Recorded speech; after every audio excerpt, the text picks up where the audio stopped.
Hallelujah, praise the lord.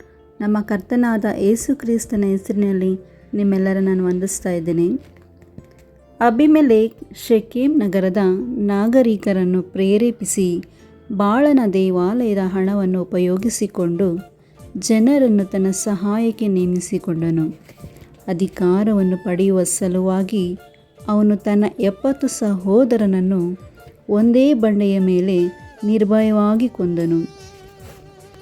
ಆದರೆ ಅವರಲ್ಲಿ ಕಿರಿಯವನಾದ ಯೋತಾಮ ಮಾತ್ರ ಹೇಗೋ ತಪ್ಪಿಸಿಕೊಂಡನು.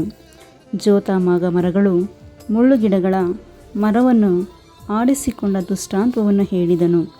ಅಬಿಮೆಲೆಕನನ್ನು ಆರಿಸಿಕೊಂಡದರ ಪರಿಣಾಮದ ಬಗ್ಗೆ ಎಚ್ಚರಿಸಿದನು. 103 ವರ್ಷಗಳ ಆಳ್ವಿಕೆಯ ನಂತರ ಅಬಿಮೆಲೆಕ್ ಮತ್ತು ಶೆಕೆಮ್ ನಾಗರಿಕರ ನಡುವೆ ಸಂಘರ್ಷ ಉಂಟಾಯಿತು. ಗಾಲ್ ಎಂಬ ಹೆಸರಿನ ಒಬ್ಬ ವ್ಯಕ್ತಿ ಅವನ ವಿರುದ್ಧ ದಂಗೆಯನ್ನು ಮುನ್ನಡೆಸಲು ಪ್ರಯತ್ನಿಸುತ್ತಿದ್ದನು, ಆದರೆ ಸೋಲಿಸಲ್ಪಟ್ಟನು. ಅಬಿಮೆಲೆಕ್ ಶೆಕೆಮ್ ಮೇಲೆ ದಾಳಿ ಮಾಡಿದನು, ನಗರವನ್ನು ನಾಶಪಡಿಸಿದನು ಮತ್ತು ಅನೇಕ ನಿವಾಸಿಗಳನ್ನು ಕೊಂದನು.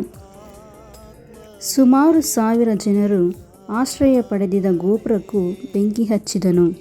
ನಂತರ ಅವನು ತೇಬೇಜ್ ನಗರದ ಮೇಲೆ ದಾಳಿ ಮಾಡಿದನು. ಒಂದು ಗೋಪುರವನ್ನು ಸುಡಲು ಪ್ರಯತ್ನಿಸುತ್ತಿದ್ದಾಗ ಒಬ್ಬ ಮಹಿಳೆ ಬೀಸುವ ಕಲ್ಲನ್ನು ಎಸೆದಳು.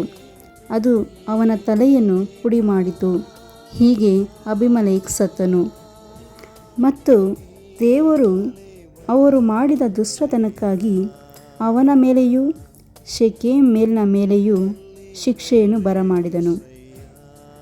ಈ ವಿಡಿಯೋವನ್ನು ವೀಕ್ಷಿಸಿದ್ದಕ್ಕಾಗಿ ಧನ್ಯವಾದಗಳು. ದೇವರು ನಿಮ್ಮನ್ನು ಹೆಚ್ಚಾಗಿ ಆಶೀರ್ವದಿಸಲಿ. God bless you all.